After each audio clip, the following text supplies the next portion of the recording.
El presidente Daniel Noboa confirmó que 38 países darán asistencia penal internacional a Ecuador en el contexto de la crisis armada interna. Samantha. ¿Qué tal, Alejandra? También dijo que su gobierno no negocia con terroristas, refiriéndose al video de alias Colombico, quien está prófugo, y pidió garantías para entregarse. Por segundo día consecutivo, el presidente Daniel Noboa se dirigió al país mediante entrevista radial para hablar de la crisis armada interna y el estado de guerra. Esta vez confirmó que trabajan con 38 países que darán asistencia internacional y reconoció que el país necesita apoyo militar. Y hemos aceptado el apoyo de Argentina, hemos aceptado el apoyo de los Estados Unidos. En este momento no es un momento de dar por ego o por vanidad decir que no, vamos a proteger nuestra soberanía, no vengan militares acá. Necesitamos apoyo militar en fuerza de personas, de soldados, asimismo como asistencia en inteligencia, asimismo como artillería y equipamiento. En el transcurso de la entrevista, que duró 17 minutos, se difundió un video en el que Fabricio Colombico pide garantías para entregarse. Noboa dijo que su gobierno no negocia con terroristas. Imagínense, así también tengo otros que tienen secuestrados a 30 personas y quieren acogerse al Tratado de Ginebra. Hay que tratar a los terroristas como terroristas y nosotros actuaremos con firmeza. ¿Pero le dice que se entregue? Si se quiere entregar, nadie le está impidiendo. Que se entregue si quiere. Este país ya está harto de que las condiciones las pongan los criminales. Condiciones las pone la gente de bien. Las condiciones las pone la familia ecuatoriana. Las pone el gobierno. Las pone el Estado. No las ponen los criminales. También se refirió a la necesidad del trabajo en conjunto con la Asamblea Nacional y los próximos proyectos urgentes en materia económica que enviará. Y debemos estar alineados porque una guerra cuesta y cuesta dinero. Entonces debemos de tomar acciones y medidas importantes en conjunto con el legislativo para poder sacar adelante también el financiamiento. Presentaremos un proyecto de ley de contratación pública, que hoy en día hay muchas trabas y es muy ineficiente y lento. También reformaremos la ley de turismo. Estamos abiertos a trabajar en conjunto. Pero eso sí, el presidente de la República soy yo. Noboa agradeció el apoyo ciudadano a la intervención de la fuerza pública. En el artículo 4 del decreto 111, el presidente de la República, Daniel Noboa, dice: identifíquese a los siguientes grupos del crimen organizado transnacional como organizaciones terroristas y actores no estatales beligerantes y nombra a las 22 organizaciones delictivas. Los reconoce primero como terroristas y luego como actores no estatales beligerantes. Esa línea ha generado reacciones entre distintos juristas y entendidos en la materia. Y es que ese estatus, Samantha, amigos, genera un sinnúmero de obligaciones del Estado con esas organizaciones terroristas que deberá acogerse y que constan en varios tratados internacionales sobre la materia. Lenin, buen día. Hola Samantha, Fernando, ¿cuáles son las implicaciones de esta propuesta, de este decreto? Lo vamos a revisar con Gonzalo Muñoz, jurista y especialista en Derecho Constitucional. Doctor, buenos días, bienvenido a Contacto Directo. Estimado Lenin, muy buenos días a todas las personas que nos ven esta mañana por Ecuavisa. El decreto ejecutivo reconoce primero la existencia de un conflicto armado interno. Jurídicamente, ¿esto qué significa? Estimado Lenin, la situación preocupante y lacerante que vive el Ecuador, nunca antes vista, donde el crimen organizado y el narcotráfico pretenden poner de rodillas y someter al Estado, ha llegado a un límite. Dicho esto, es correcta la decisión del presidente Daniel Noboa de decretar un conflicto armado interno, y esta decisión tiene que ser apoyada y nuestras fuerzas de orden deben ser respaldadas para neutralizar a quienes le han declarado la guerra al Estado. Ahora, la decisión del presidente Noboa de establecer como agentes no estatales beligerantes a estos grupos armados que son terroristas es un desacierto, está mal a la luz del derecho internacional público y debe ser enmendada. Antes de profundizar en esto, doctor, yo quisiera que hagamos una diferenciación, porque este decreto ordena primero la movilización y la intervención de las Fuerzas Armadas y de la Policía Nacional contra 3 estamentos: crimen organizado transnacional, organizaciones terroristas y actores no estatales beligerantes. ¿Cuáles son las diferencias entre uno y otro? Y sobre todo, doctor, ¿quién lo determina? A ver, en este caso, el conflicto armado interno, ¿qué implica? Implica que a la luz del derecho ya no dejan de regir para lo que implica en el Ecuador en temas de seguridad las normas de seguridad pública y pasan a regir las normas del derecho internacional humanitario, es decir, más conocidas como las leyes de guerra. Es decir, se conoce y se reconoce, mejor dicho, ya un conflicto bélico en donde el objetivo, más allá de precautelar la seguridad de los ciudadanos, es enfrentarse y neutralizar a un enemigo.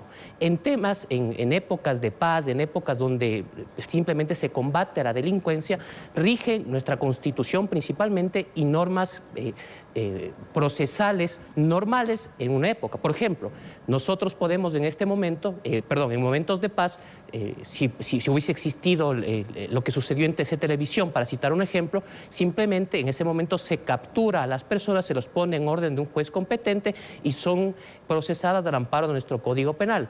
Ahora, con la declaratoria de un conflicto armado interno, nosotros, el presidente de la República, el Estado en sí, las fuerzas del orden tienen la capacidad jurídica de no aplicar ya lo que se conoce como la fuerza, el uso progresivo de la fuerza que consta en nuestra legislación, sino que por el contrario utilizar la fuerza letal para abatir y por lo tanto eliminar a las personas conocidos como terroristas, que entraron a ese canal de televisión. Eso implica la declaratoria de un conflicto armado interno. Donde está el error es declararlos como beligerantes, y esto quiero explicar la razón. La beligerancia tiene una connotación muy importante a la luz del derecho internacional público. Le reconoce como sujetos de derecho al amparo del derecho internacional. Por ejemplo, en un conflicto armado, que no es lo mismo que beligerancia, dentro de un conflicto armado, las personas que son detenidas pueden ser juzgadas al amparo de nuestra normativa penal, no hay ningún inconveniente. En cambio, cuando se les da el estatus de beligerancias, esos beligerantes, esos grupos beligerantes tendrían la calidad de prisioneros de guerra, es decir, no pueden ser juzgados al amparo de nuestra normativa penal, sino única y solamente como criminales de guerra. En segundo lugar, el tema de la neutralidad. Cuando declaramos a estos grupos como terroristas o grupos armados, que es el nombre correcto al amparo del protocolo segundo adicional al Convenio de Ginebra, los estados aledaños tienen la obligación prácticamente de ponerse de parte del Estado para combatir estos grupos armados. Por el contrario, cuando se los declara beligerantes, los otros estados tienen que declararse neutrales, algo similar a lo que hizo el Ecuador en la época de las FARC, en el año 2007, que lo hizo Rafael Correa, se declaró neutral al conflicto de Colombia con las FARC. Eso ya sucedió. Y tercero, otra característica importante es que los grupos beligerantes tienen que tener un control absoluto, no parcial como sería un conflicto armado, de un determinado territorio. Y las decisiones o actuaciones que realicen estos grupos armados son de exclusiva y única responsabilidad de ellos, más no del Estado. Esto pues no podría ocurrir, por lo cuanto sería un claro error declararlos como beligerantes. Usted señala, doctor, que sin consideración de beligerancia se los juzga al amparo del COIP, del Código Orgánico Integral Penal.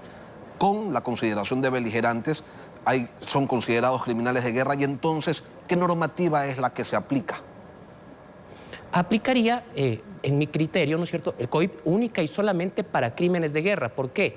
Porque para hacer beligerancia tienen que cumplir ciertas características que estos grupos terroristas y estos grupos armados no cumplen. La primera, tener una organización jerarquizada con un capitán de mando, que podría decir que se tiene, que la cumplen en ciertas organizaciones. La segunda, tener un control absoluto del territorio, no parcial. En este caso, pues no tienen un control absoluto del territorio. Y la tercera, que es la principal, y que ni siquiera la cumplían las FARC en Colombia, por eso jamás las declararon beligerantes. Ni siquiera en Colombia, el Estado colombiano les declaró beligerantes a las FARC.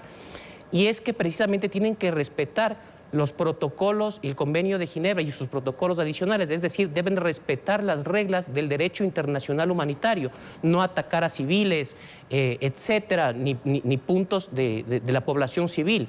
Podemos ver que estos grupos, pues, es lo que más hacen, es daño a la población civil, al igual que hacían las FARC. A tal punto, y quiero poner como ejemplo, que Venezuela quiso precisamente reconocer a las FARC como beligerantes, y de hecho así lo hizo su Asamblea Nacional, reconociendo que eran grupos armados organizados que tenían una estructura con un mando encima y que ocupaban ciertos territorios. Lo único que les observaban era que no ataquen a civiles. Y el presidente Correa, igualmente en el año 2008, dijo que estaría dispuesto a reconocer la beligerancia de las FARC siempre y cuando dejen sus ataques a la población civil. Ahora, el reconocimiento de un grupo armado como beligerante, tal como lo hace el decreto 111, ¿le otorga también un contenido político a las acciones de estas organizaciones criminales? Desde luego, un contenido político, pues, que estos señores evidentemente no lo tienen. Son bandas organizadas, son criminales única y solamente ligados a temas de narcotráfico. Al otorgarles la calidad de beligerantes, reconocen que tienen una posición política, una ideología que la quieren implementar por la fuerza, son grupos subversivos, pues que en este caso el Estado reconoce como una contraparte, ya sea bélica en este caso, y pues no es la situación que el Ecuador está viviendo en estos momentos. Ahora, este carácter jurídico de beligerancia significa que quienes caigan en poder de las fuerzas del Estado deben ser sometidos, usted ha dicho, no a leyes penales nacionales, sino a las normas contenidas en el derecho internacional. ¿Pueden ir a prisiones comunes? A ver, Lenin, una cuestión fundamental. En primer lugar, recalcar que las Fuerzas Armadas, al amparo del derecho internacional humanitario, puede hacer uso de la fuerza letal con estos ciudadanos. Sí, pero cuando no lo hace y los detiene, entonces hay que ponerlos en algún lado. ¿Pueden ir a unas cárceles comunes? Yo pensaría que podría, dependiendo de la decisión, esto es una decisión discrecional del Estado, podrían ir a cárceles comunes o como criminales de guerra o prisioneros de guerra que son considerados, también podría ser distraído de esas cárceles comunes para ir a otro tipo de prisiones que podría ser un cuartel, por ejemplo. Esta concepción de actores no estatales beligerantes nos va como país a terminar generando un conflicto con organizaciones de derechos humanos. ¿Podrán los considerados beligerantes acudir a instancias internacionales a reclamar, pues, el respeto de sus derechos, que si son considerados beligerantes son muchos más que si son, pues, simples criminales? Ya lo hicieron. De hecho, el presidente Noboa ha mencionado en 2 entrevistas que tuvo el día de ayer y anteayer que algunos de estos grupos armados ya han querido acogerse a normas del derecho internacional humanitario. Él dice, ¿cómo es posible? ¿Cómo es posible? Usted mismo los puso en su decreto 111 al amparo del derecho internacional público, de las leyes de guerra, considerándoles no solo como terroristas, que sí son, sino como agentes no estatales beligerantes, lo cual, pues, es un grave error, como estamos mencionando. Entonces, estos grupos que no cumplen con estas características, que atacan a la población civil, pues no pueden considerarse beligerantes, no cumplen con esas características, y el gobierno se está poniendo una soga en el cuello al considerarlos de esta manera. Ahora, si el gobierno de Daniel Noboa considera a estas organizaciones, actores no estatales beligerantes, y ellos dicen, hey, júzgame y dame un tratamiento en base al Convenio de Ginebra y sus protocolos, ¿se puede negar el gobierno ecuatoriano a aquello? Yo pensaría que no, bajo ningún concepto. ¿Por qué? Porque, para empezar, la decisión de reconocerles como beligerantes es una decisión discrecional, es una decisión que nace del Estado. Nadie puede obligarle al Estado a reconocerlos. Y ya si así lo hizo y le reconoció como agentes no estatales beligerantes, tiene la obligación de cumplir con lo que establecen los protocolos adicionales al Convenio de Ginebra y el Convenio de Ginebra respecto de las calidades que tienen estos grupos. Entonces, no puede separarse o distraerse de lo que dicen dichas disposiciones a la luz del derecho internacional, porque eso tendría consecuencias jurídicas en el futuro para el Estado ecuatoriano. Entonces, yo pienso que el gobierno está a tiempo de corregir y retirar en el artículo 4 del decreto 111 aquello de considerarlos como agentes no estatales beligerantes. Está a tiempo de hacerlo y dejarlo única y solamente como grupos armados y como terroristas. Pero mientras no lo haga, pues el paraguas jurídico señala otra cosa. ¿Y cuál debería entonces ser el tratamiento? Usted dice, el Estado no se puede negar, por ende el presidente no puede decir, yo no voy a hacer caso a ese pedido de que se invoque el convenio de Ginebra y todos sus protocolos complementarios. Entonces, ¿cuál debería ser el tratamiento a darles a estas personas, a estos más de 300 y pico de detenidos de las primeras horas que se dieron, que se generaron las acciones militares bajo el amparo de un decreto que los reconoce como beligerantes? Tendríamos que analizar, no quiero generalizar en todos los casos, habría que ver detención por detención. Las Fuerzas Armadas han informado que son alrededor de 325 personas detenidas. Las que estén ligadas a estas bandas podrían, y como hemos mencionado, invocar que son prisioneros de guerra, lamentablemente por este error contenido en el decreto, al amparo de los convenios internacionales. Entonces, es imperante y necesario que se retire esa disposición del decreto, o caso contrario, pues nos veremos imposibilitados de tratarlos, de procesarlos al amparo de nuestra normativa penal, lo cual sería sumamente grave y que sí permite el estatus de conflicto armado interno, como ocurrió en Colombia en el 2011, por ejemplo, pero que limita el estatus de beligerancia, protegiendo a quienes son terroristas y afectando gravemente los intereses del Estado y de sus ciudadanos. Por eso le hacía referencia al inicio de la entrevista, doctor Muñoz, a este triple estatus o a esta triple condición que señala pues, el decreto y dice, ok, fuerza pública, vaya, reprima, neutralice al crimen organizado, a los terroristas y a los actores no estatales beligerantes. Y por eso le consultaba también quién lo determina, porque podría entonces el Estado decir, hey señor, a usted no le aplica el convenio de Ginebra porque yo no lo considero, a usted en particular, beligerante, a usted lo considero miembro de una organización criminal, ya usted lo considero terrorista. Y hasta ahora pues no he detenido a nadie a quien considere efectivamente organización pues beligerante. Entonces, ¿se puede jugar con eso o hay que dotarlo de una claridad para que no se preste a interpretaciones, doctor Muñoz? Yo preferiría y me adelantaría a que esto esté absolutamente claro, más aún en la gravedad que esto implica. De la redacción del decreto se entiende que se les da la calidad de crimen organizado, terroristas y agentes no estatales beligerantes a todos los grupos contenidos en ese artículo. Esa es la redacción que yo comprendo. Pueden otras personas tener otras interpretaciones, pero ya varios juristas, varias personas, organizaciones internacionales se han pronunciado precisamente en ese sentido. Entonces, dado el momento del país, no podemos estar a la luz de interpretaciones, sino de certezas.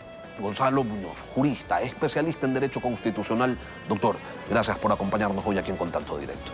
Muchas gracias, Lenin. Gracias a todas las personas que nos vieron esta mañana.